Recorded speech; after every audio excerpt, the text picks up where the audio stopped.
자, 저는 오늘 본문 말씀을 근거로 해서 완벽한 승리의 삶이란 완벽한 승리의 삶, 이러한 제목으로 하나님의 말씀을 전하겠습니다. 따라하겠습니다. 완벽한 승리의 삶. 여러분, 우리가 사는 시대는요, 무한 경쟁 시대입니다. 우리의 생존은 경쟁에서 이기는 사람만이 살아남게 되어 있습니다. 그러니 다른 사람과의 그 경쟁은 불가피한 것이고, 그 경쟁에서 이기기 위해서 다른 사람보다 앞서야 된다라는 것이죠. 그것 외에도 다른 것이 있다라면 어떤 차별화된 그런 전략으로 다른 사람과는 확연히 뭔가가 달라야 된다라는 것입니다. 그래서 요즘 많이 이야기가 되어지는 것, 회자되어지는 그 단어가 뭡니까? 창의성이죠. 사실 예전에는요, 열심히만 해도 중간 이상은 했습니다. 하지만 지금은요, 열심히 하는 것은 기본이 되었어요. 더 중요한 것은 달라야 된다는 것입니다. 앞서야 됩니다. 남들과 똑같은 방법, 똑같은 스타일 가지고는 안 돼요. 자기만의 색깔이 있어야 하는 거죠. 보세요, 장사가 잘 된다는 그런 유명한 음식점을 가보십시오. 같은 음식이라도 뭔가가 다르다라는 것입니다. 저는 종종 아내하고 서울 종로에 있는 찬양집이라는 그 식당을 가게 되어지는데, 아내가 대학 다닐 때부터 다녔던 50년이 넘는 그 전통을 갖고 있는 칼국수집입니다. 제가 처음 이곳에 가면서 아내에게 그랬어요. 아니, 칼국수가 다 거기서 거기지 뭐가 다르다라고 여기까지 왔고 이 골목골목을 들어가면서 이렇게 가야 합니까? 이랬는데, 그러면서 시큰둥하니 제가 가게 문을 열고 딱 들어가는 순간 깜짝 놀란 것이 문전성시를 이루는 거예요. 그래서 뭐가 다른지 한번 보자 하면서 해물칼국수를 시켰는데 다른 거예요. 뭔가 다릅니다. 확실히 다릅니다. 맛이 깊고 시원한 거예요. 면발이 다르더라고요. 그러니 그렇게 잘 되는 거죠. 여러분, 문화심리학자이자 여러 가지 문제연구소 소장인 김정훈 소장은요, 창조는 편집이다, 이렇게 이야기를 합니다. 그는 실제로 창조라는 것은 인간이 쓸 수 없는 단어이다 라고 이야기하는 거예요. 무에서 유를 창조할 수 있는 분은 하나님밖에 없다라는 거죠. 그래서 은밀히 따지다라면 사람은 창조가 아니라 창의성이라는 단어를 사용한다는 것이에요. 그래서 이 김정훈 교수는요, 창의성에 대해서 이렇게 정의를 합니다. 창의성은 생전 듣도 보도 못한 것을 만들어내는 것이 아니라 다 있는 것, 익숙해져 있는 줄도 모르는 것을 새롭게 느끼게 만드는 것이다, 이렇게 이야기해요. 곧 해 아래 새 것이 없나니, 해 아래 새 것이 없나니, 없기 때문에 인간에게 있어서 창조는 편집을 통해 새롭게 느끼게 하는 것이다, 이렇게 이야기를 하는 것이에요. 이 땅에 이미 존재해 있는 것들을 잘 편집해서 세상에 내놓는 것이 창조이다, 이렇게 이야기를 합니다. 그래서 앞으로 시대를 리드해가는 사람, 승리한 사람은 어떤 사람이냐? 편집을 잘한 사람이다, 이렇게 주장을 하는데요. 여러분, 영화를 한번 보십시오. 영화에 배경음악이 없다라면 여러분 어떻습니까? 굉장히 밋밋하지 않을까요? 그죠? 영화가 편집되지 않고 그냥 찍은 그대로를 붙여서 보여준다면 어떨까요? 재미있습니까? 재미 하나도 없겠죠. 결국 영화는요, 감독의 손에 달려있다라는 이유가 바로 여기에 있다라는 거예요. 물론 영화의 내용도 중요하고요, 배우의 그런 연기력도 중요합니다. 그것들이 기본적으로 뒷받침되어야 하는 것은 사실이죠. 그런데 가장 중요한 것은 무엇입니까? 감독이 영화를 어떻게 편집하느냐가 관건인 것이에요. 이렇게 세상은요, 편집이든 창의성이든 어떤 것이든 분명히 남달라야 된다. 남보다 앞서야 살아남을 수 있고, 그래야 인생 가운데 승리를 하든 성공을 하든 할 수 있다, 이렇게 이야기하는 거예요. 그런데요, 성경은 우리에게 뭐라고 이야기합니까? 성경을 보면 우리에게 말하는 것이 너희가 승리하려면 앞서지 말라라는 거예요. 앞서지 말라라는 거예요. 누구보다 앞서지 않아야 승리할 수 있다라고 말하고 있습니다. 누구보다요? 바로 하나님보다 앞서지 말라라는 거예요. 그러면 승리한다라는 거예요. 하나님보다 앞서면 결코 우리는 승리할 수 없다라는 거죠. 이 말을 해석해보면 이런 겁니다. 우리는 하나님께서 말씀하신 대로 순종하면서 그렇게 살게 되어질 때에 환경이 어떻든 내 실력이 어떻든 하나님이 나로 승리하게 하신다라는 것입니다. 여러분, 이것을 믿으십니까? 이것을 믿고 살고 계십니까? 여러분 지금 아멘이 지금 안 나오는 이유 알 것 같아요. 여러분 의구심이 있다라는 거죠. 여러분 의구심을 갖고 계신 분들, 오늘 우리가 보고 있는 이 신명기가 여러분들의 생각과 마음을 확 바꾸어 줄 것입니다. 오늘 이 본문을 잘 보세요.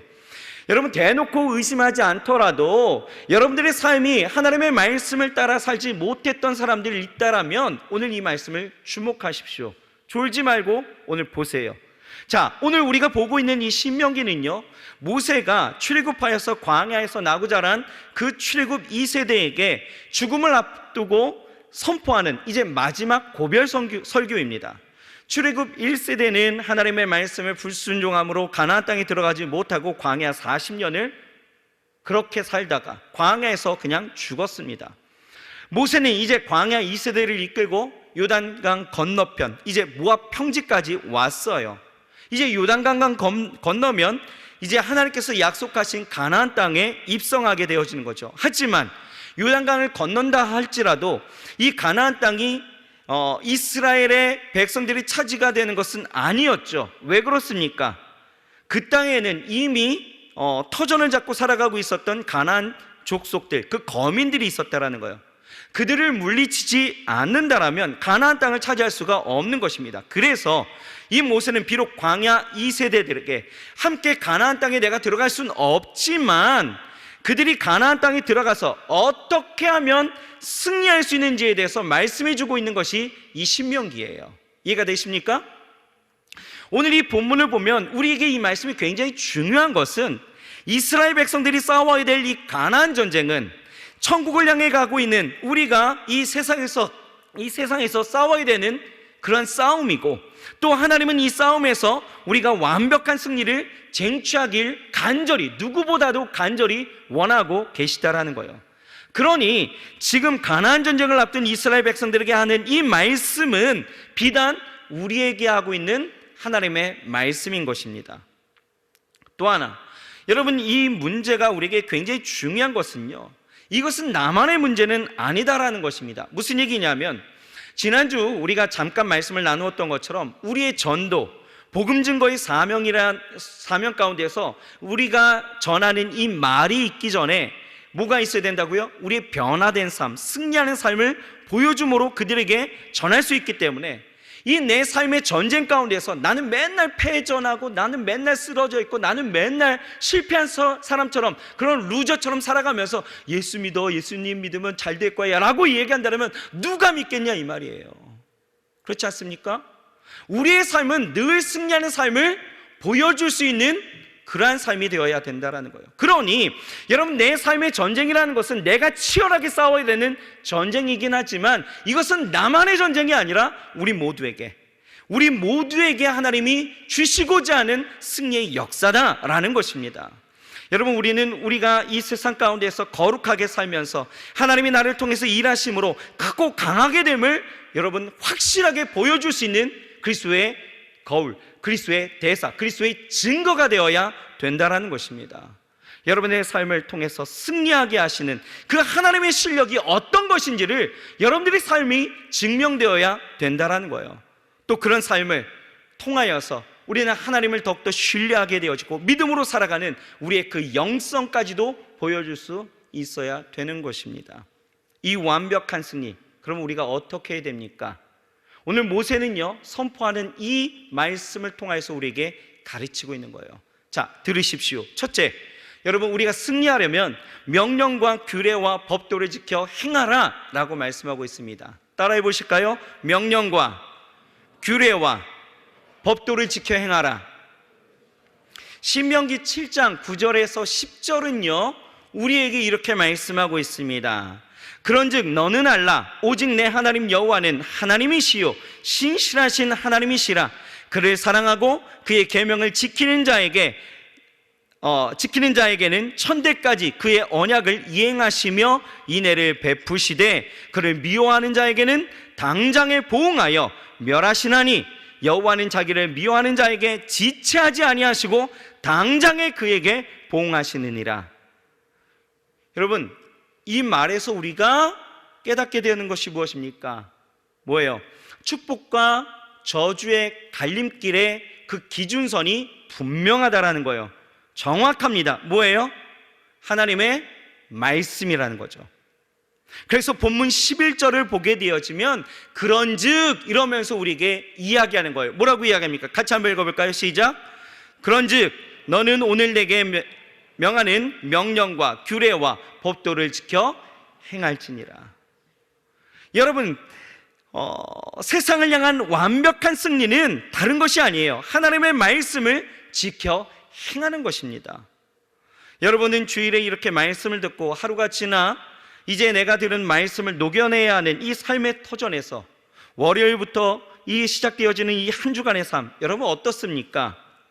말씀을 듣고 깨닫게 된 이 말씀을 또 구역 나눔을 통하여서 이렇게 저렇게 해보겠노라고 내가 적용점을 찾고 결단했던 이 말씀을 여러분 삶으로 그대로 녹여내고 그렇게 살아내고 있으십니까? 아니면 삶의 현장에서 말씀은 그냥 잊어버린 채 그냥 바쁘게 내가 뭐라도 해야 승리해야 될 것 같아서 힘쓰고 애쓰면서 살아가고 있으십니까? 여러분, 하나님은요 우리에게 시건치 않으시는 분이에요. 말씀하신 것 그대로 약속이 되어져서 늘 신실하게 하나님의 사람들에게 행하여 사는 모든 이들에게 그 은혜를 베푸신 줄 믿습니다. 보세요. 12절부터 보게 되어지면 그 하나님의 일하심이 우리에게 이렇게 나타나는 거예요. 12절부터 같이 한번 우리 천천히 한번 읽어볼까요? 자, 의미를 생각하면서 읽어보십시오. 하나님이 어떻게 일하시는지 한번 보세요. 시작. 너희가 이 모든 법도를 듣고 지켜 행하면 내 하나님 여호와께서 네 조상들에게 맹세하신 언약을 지켜 내게 은혜를 베푸실 것이라. 곧 너를 사랑하시고 복을 주사 너를 번성하게 하시되 내게 주리라고 내 조상들에게 맹세하신 땅에서 내 소생에게 은혜를 베푸시며 내 토지 소산과 곡식과 포도주와 기름을 풍성하게 하시고 내 소와 양을 번식하게 하시리니 네가 복을 받음이 만민보다 훨씬 더하여 너희 중에 남녀와 너희의 짐승의 암수에 생육하지 못함이 없을 것이며 여호와께서 또 모든 질병을 내게서 멀리하사 너희에게 아는 애굽의 악질에 걸리지 않게 하시고 너를 미워하는 모든 자에게 걸리게 하실 것이라. 여러분 아멘이십니까? 하나님은 우리의 삶의 생사화복을 모두 주관하셔서 우리를 사랑해서 풍성하게 하신대요. 번성하게 하신대요. 복을 누리게 하신대요. 질병을 거두신대요. 모든 각양 은혜를 우리에게 베푸신다라고 말씀하고 있는 거예요. 여러분 이것이 세상을 향한 완벽한 승리가 아니겠습니까? 이것은요 세상도 부러워할 만한 세상에서 소망하는 승리인 거예요. 우리는 이러한 승리의 삶을 살아낼 수 있다라는 거죠. 어떻게요? 그 명령과 규례와 법도를 지켜 행하면 된다라는 거예요. 하나님은요 우리에게 이런 엄청난 선물을 주시면서 어떤 무리한 요구를 우리에게 행하시는 것이 아닙니다. 그만한 무리한 요구를 우리에게 요구하시지 않습니다. 우리에게 요구하시는 것이 무엇입니까? 너희는 믿음의 선한 싸움을 하되 말씀을 따라 행하면 된다라는 거예요. 그게 다입니다. 하나님이 우리에게 더 어떤 것을 원하시는 것이 아니에요. 여러분 말씀, 그 하나님의 말씀을 지켜 행하여 나아갈 수 있는 저와 여러분들이 되어야 될 줄 믿습니다. 그러므로 여러분 우리가 승리하기 원하여서는 먼저 우리에게 있어야 될 것은 하나님의 말씀을 지켜 행하는 거예요. 둘째는요 우리가 승리하기 위해서는요 두려워하지 말라라고 말씀하고 있습니다. 자, 본문 18절 말씀을 우리가 같이 한번 읽어보겠습니다. 18절 시작. 그들을 두려워하지 말고 내 하나님 여호와께서 바로와 온 애굽에 행하신 것을 잘 기억하되 21절에도 비슷한 말씀이 나타나 있죠. 21절 시작. 너는 그들을 두려워하지 말라. 너희 하나님 여호와 곧 크고 두려운 하나님이 너희 중에 계심이니라. 여러분 이스라엘은 가나안에 대한 두려움이 사실 있었습니다. 그러면 가나안은 어떤 곳이었어요? 우리는 첫 번째 정탐을 하고 돌아온 이 정탐꾼에 의해서 그들의 고백을 통해서 가나안 땅이 어떤 곳인지를 우리는 잘 알고 있습니다. 가나안 족속은요 굉장히 수가 많고 강하고 또 견고했습니다. 그 성이 특히 그곳에 있었던 안악자손이라는 그 거인 족속으로 인하여서 굉장히 강성함을 갖고 있었던 땅이 가나안 땅이죠. 이 광야 1세대들은요 가나안 땅에 들어갈 것을 포기했던 것이 사실 누구 때문에요? 이 안악자손, 이 거인 자손 때문에 그랬다라는 거예요. 이스라엘은요 그들을 보고 두려워했다라는 것입니다. 그러니 뭐라고 이야기해요? 우린 저들에 비하면 메뚜기와 같다, 우린 저들의 밥이다, 이렇게 고백을 하는 것입니다. 그랬더니 이스라엘 백성들이 어때요? 하나님과 모세를 원망하면서 우리가 다시 애굽으로 다시 돌아가겠노라고 그렇게 막 애통하면서 울부짖게 되어지죠. 결국 이들은 가나안 땅에 들어가지 못했습니다. 광야에서 죽음을 맛보게 되었다라는 것이죠. 자, 봅시다. 이제 세월이 지난 거예요.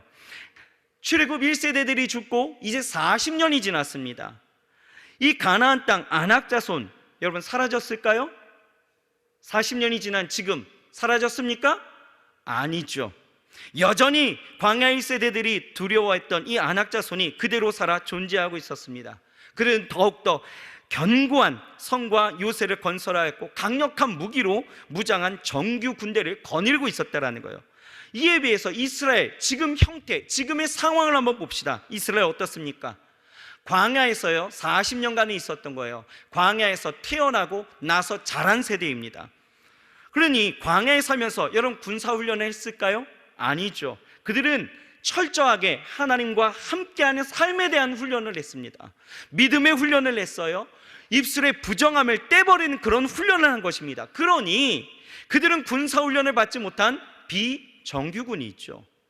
무기는 좋습니까? 변변치 않았다라는 거예요. 뭐 없죠. 그러니 객관적인 전력과 군사력만 보더라도 이 싸움은 말도 안 되는, 이스라엘이 참피하는 불보듯 뻔한 전쟁이었다라는 거예요. 그러니 이러한 이유로 광야 2세대들 지금 어떻습니까? 어떻겠어요? 비록 광야에서 40년간 훈련한 것은 사실이겠지만 전쟁 앞에 선 그들은 여전히 두려울 수밖에 없었다라는 거예요. 그러니 그들에게 있어서 하나님은요 모세를 통해서 말씀하시는 것이 무엇이에요? 가나안 족속을 두려워하지 말고 담대하게 싸워라 라고 이야기하는 거예요. 여기서 우리가 깨닫는 것이 바로 무엇입니까? 여러분, 우리가 진리로 생각하는 우리의 이성보다 앞서야 된다라는 것이 있다라는 거예요. 우리가 보고 있는 군사력, 어떠한 정보력, 어떠한 그러한 힘의 논리로 우리가 나아가는 것이 아니다라는 거죠. 우리가 싸워야 되는 것에, 그 싸움 가운데서 우리에게 필요한 것은 지금 무엇이다? 믿음이다라는 거예요. 여러분, 우리가 삶을 살아가다 보면 다양한 삶의 현실 속에서 우리는 두려워하고 있습니다. 불안한 미래에 대해서 우리가 두려워하고 있고요. 예측 불가능한 그런 삶에 대해서 두려워합니다. 또 많은 사람들이 뭐 어떤 진로나 질병 혹은 사람에 대한 두려움까지도 갖고 살아가고 있죠. 수많은 두려움이 우리의 삶을 엄습하고 또한 여러분들이 삶의 자리에서 놓여져 있는 여러 가지의 환경과 여건들이 매일마다 월요일날 여러분들 출근하고 학교에 가려면 어떻습니까? 이러죠. 저는 월요일날 너무 즐겁습니다. 저는 쉬는 날이거든요. 월요일날 여러분들 어때요? 이러잖아요. 뭡니까? 두려워하는 거예요. 그런데 여러분, 우리에게 다가오는 이 두려움의 근본적인 원인이 무엇이겠습니까? 왜 하나님의 백성된 우리가 이 두려움 가운데 있게 되어지는 것입니까? 그것은 두 가지예요. 첫 번째는 망각이죠. 두 번째는 결핍입니다. 곧 과거에 역사하셨던 하나님의 능력과 기적을 망각하고 있기 때문에 두려워하는 거예요. 또한 하나님이 함께 하신다라는 믿음과 하나님의 그 풍성하신 그 사랑에 대한 그 결핍 때문에 우리가 두려워한다라는 거죠. 앞에서 읽어드렸던 18절 말씀 다시 한 번만 띄워주실까요? 18절 말씀을 다시 한번 보십시오.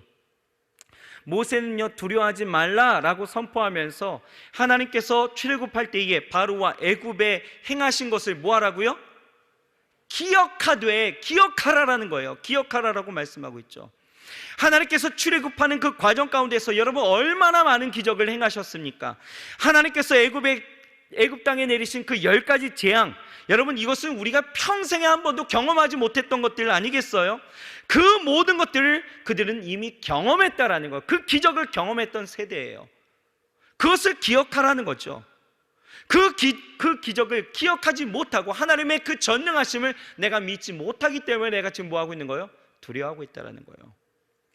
그러니 내 눈에 지금 보이는 현실, 그 안악자손, 그 보이는 거대한 군사력의 그 가나안이 그냥 무섭게만 여겨진다라는 거죠. 그러니 싸울만 하겠습니까? 지는 거죠. 하나님은요 우리에게 기억하래요. 그러면 우리가 승리할 수 있다라고 이야기하는 거예요.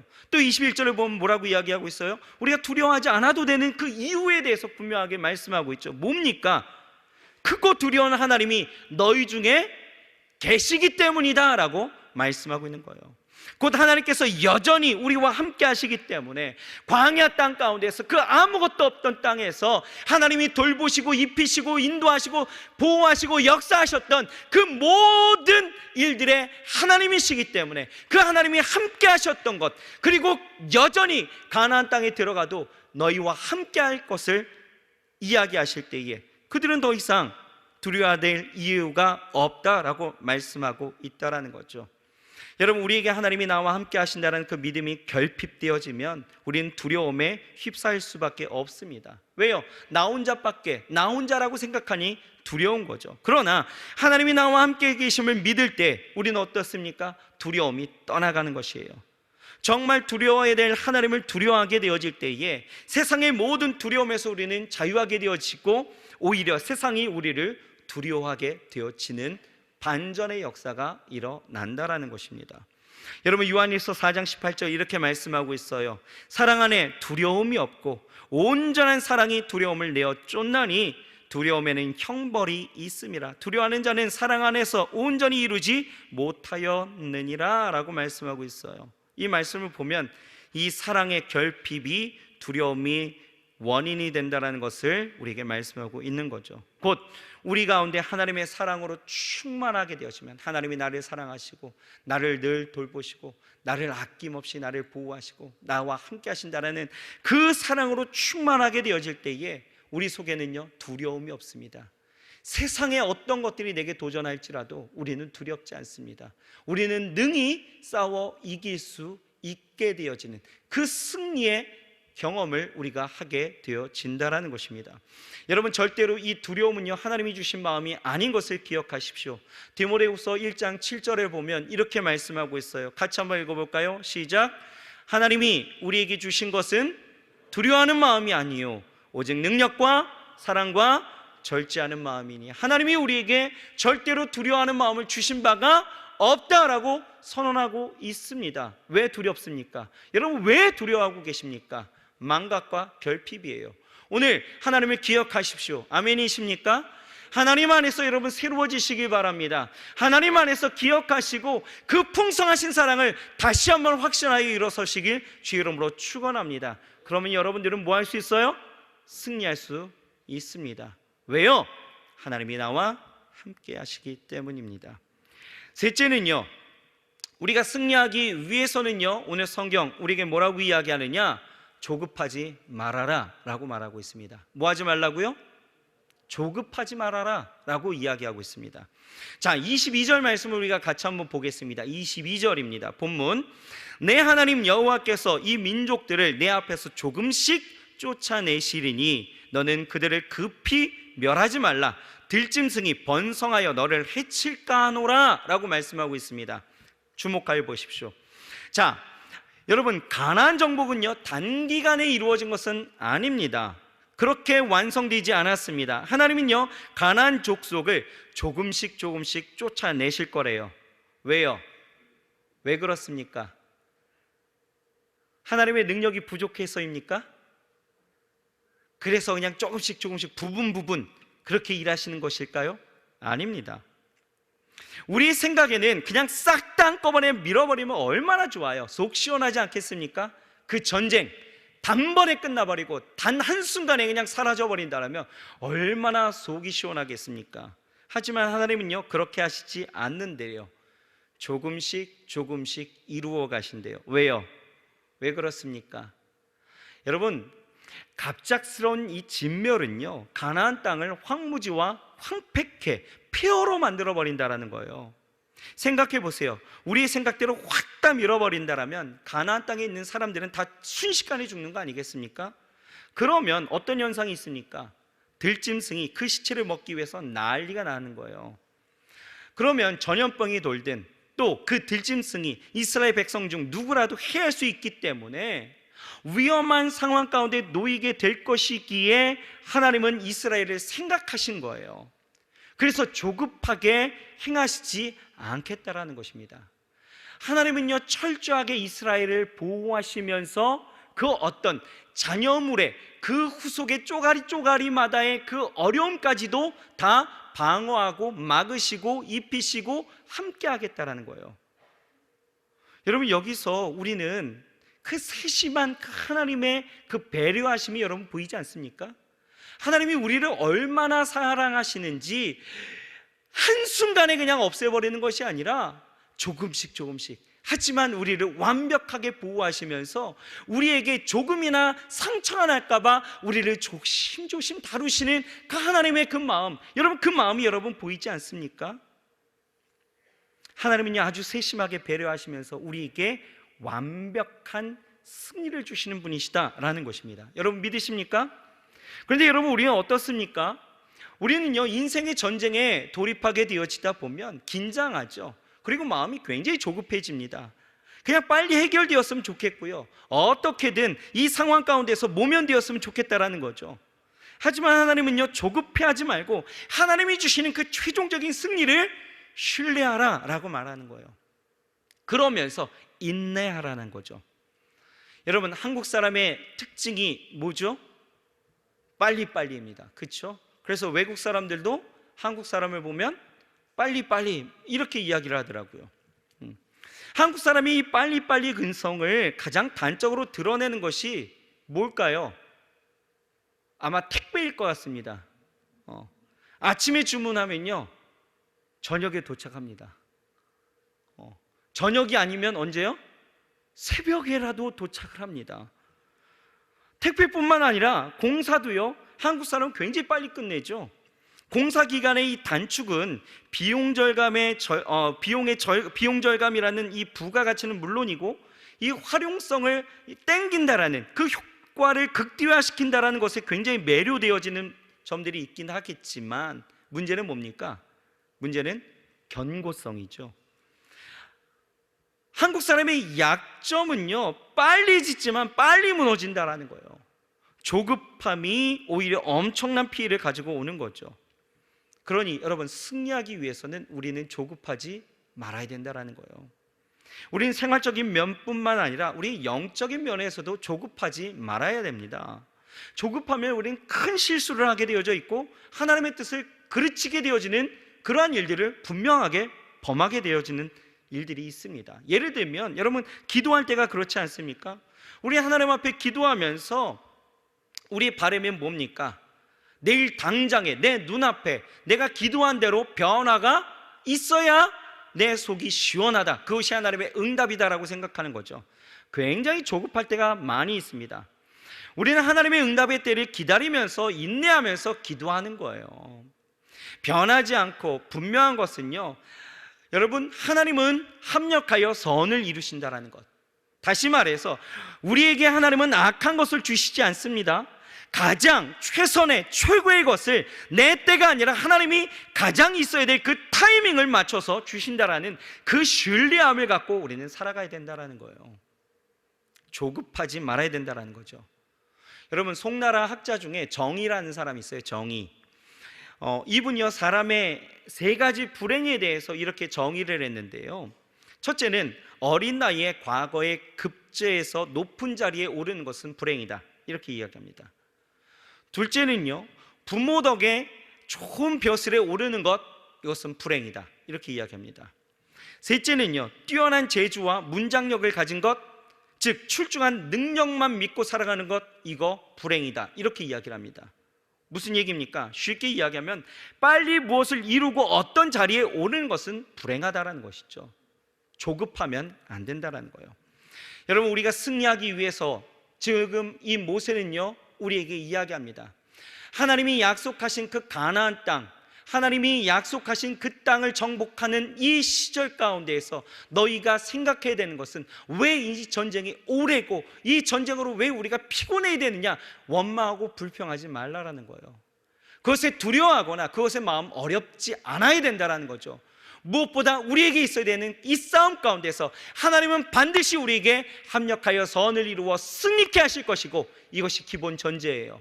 그리고 이 싸움, 하나님이 우리를 위해서 조금씩 우리로 전진하게 하실 터이니 우리는 인내하고 그 땅을 바라보며 흔들리지 말고 가라라는 거예요. 여러분, 조급해하지 마시기 바랍니다.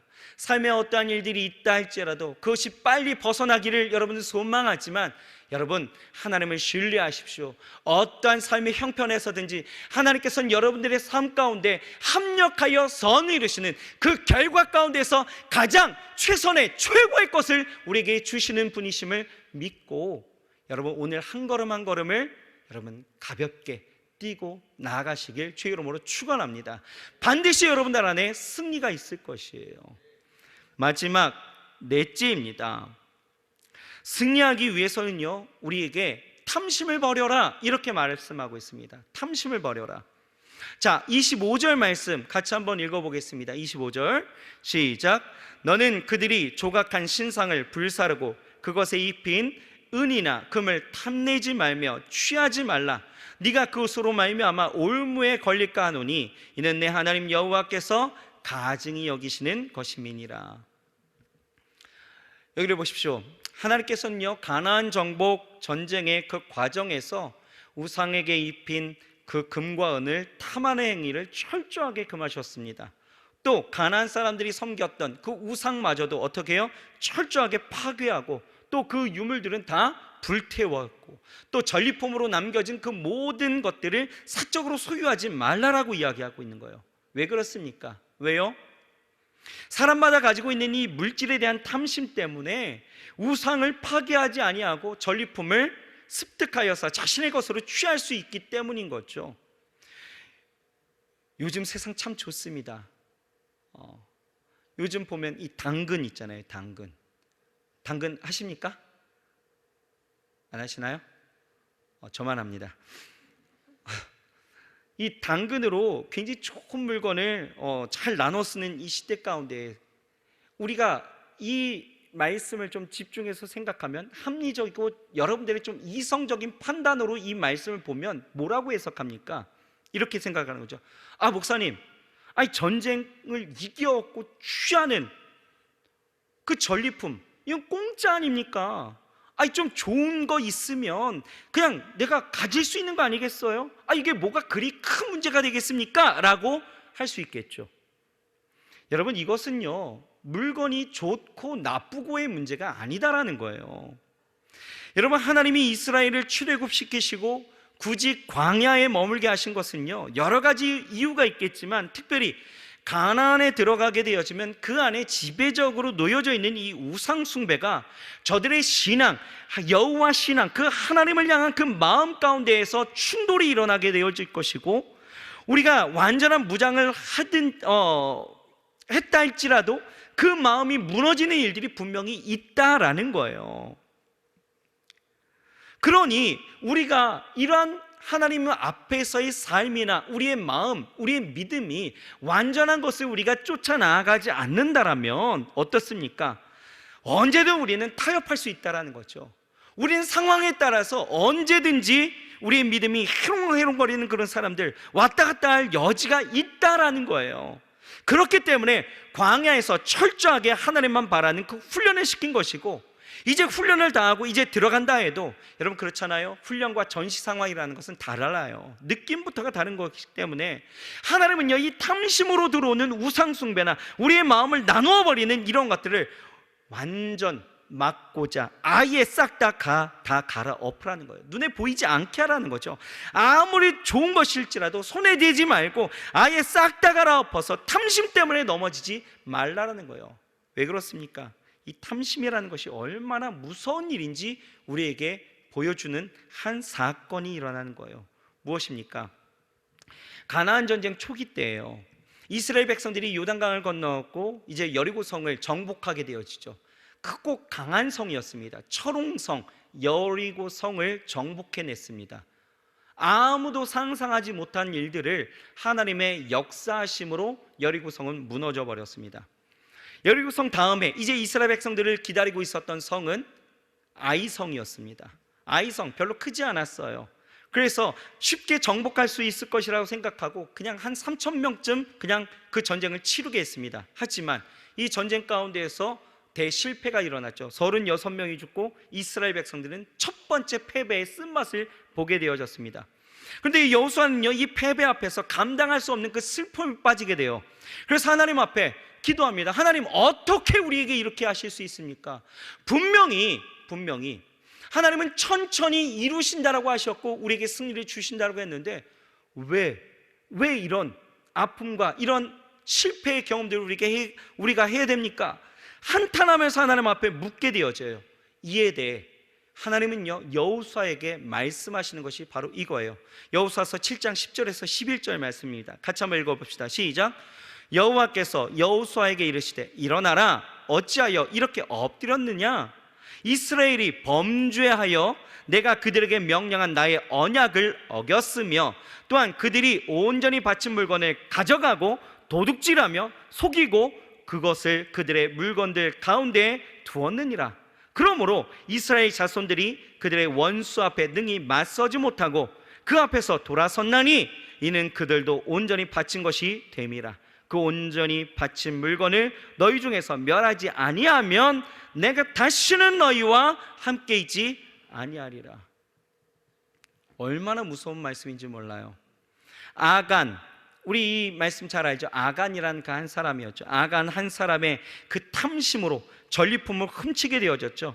하나님은 이 아간의 범죄를 이스라엘 전체의 범죄로 보셨다라는 거예요. 훔친 물건을 멸하지 않으면 다시는 너희와 함께 있지 않겠다라고 말씀하시는 거예요. 이 한 사람의 탐심, 결국 아간과 그의 가족들 그리고 모든 가축들과 아골 골짜기에 다 어떻게 됐어요? 돌에 맞아 죽었다라는 거예요. 아간 한 사람의 탐심으로 인해서 36명의 죽음이 일어나게 되어졌고 이스라엘 전쟁 가운데서 패배하게 되어졌고 그뿐만 아니라 아간 자신뿐만 아니라 자신의 가족들과 모든 가축들까지도 다 돌에 맞아 죽어버리는 처참한 결과를 내어놨다는 거예요. 여러분, 탐심이 이렇게 무서운 거예요. 우리 인생의 삶 가운데에서 이 탐심을 버리지 아니하면 우린 절대로 승리할 수가 없다라는 거예요.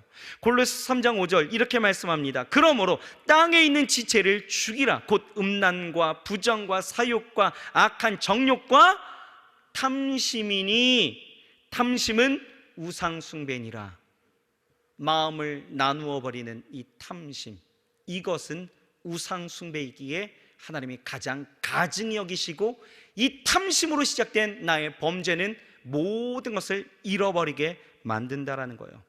여러분, 탐심은요 누구나 가질 수 있어요. 하지만 이 탐심을 그냥 두게 되어지면 큰일 나는 것입니다. 그냥 두게 되어지면 나뿐만 아니라 여러분, 내 삶의 공동체, 내 삶의 모든 것들을 다 무너뜨리는 아주 처참한 결과가 일어날 수 있다라는 거예요. 그러니 여러분, 우리의 인생의 전쟁 가운데서 여러분, 우리가 승리하려면 이 무엇보다 이 탐심을 버려야 됩니다. 내 안에 있는 세상을 따라가는 하나님과의 하나님을 향한 그 온전한 마음 가운데서 그 마음을 나누어 버리게 하는 그것이 탐심이 되어 우상 숭배가 되어 여러분, 내 삶을 무너뜨리게 되어진다면 여러분, 이거 어떻게 책임지시겠습니까? 여러분, 버리십시오. 물리치십시오.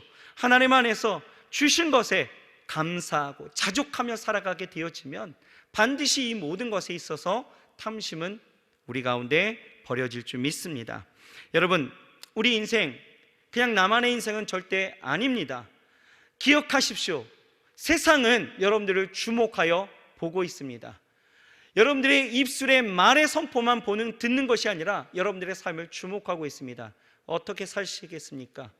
그냥 루저처럼, 그냥 매일 실패자처럼, 그냥 어떠한 낙심되는 일들 가운데서 여전히 울며 불며 떼쓰며 안 된다라고 불평하고 원망하면서 출애굽했던 그 1세대만큼이나 여러분들 그렇게 모든 챙김을 다른 것에 전가하며 그렇게 살아가시겠습니까? 아닙니다. 여러분, 승리하는 삶을 우리는 보여야 될 줄 믿습니다. 여러분, 우리가 전도를 하고 또한 여러분들의 삶 가운데에서 정말 승리하는 그 기쁨을 우리가 맛보려면 무엇보다도 승리하는 그 삶을 향하여서 우리는 오늘 나아가야 될 줄 믿습니다. 다른 것 없습니다. 간단했습니다. 뭐예요? 말씀을 따라 행하여 살면 되는 거예요. 말씀을 따라 행하여 사십시오. 여러분, 두려움을 버리세요. 아멘이십니까? 두려움을 버리세요. 여러분, 조급하지 마시기 바랍니다. 탐심을 버리세요.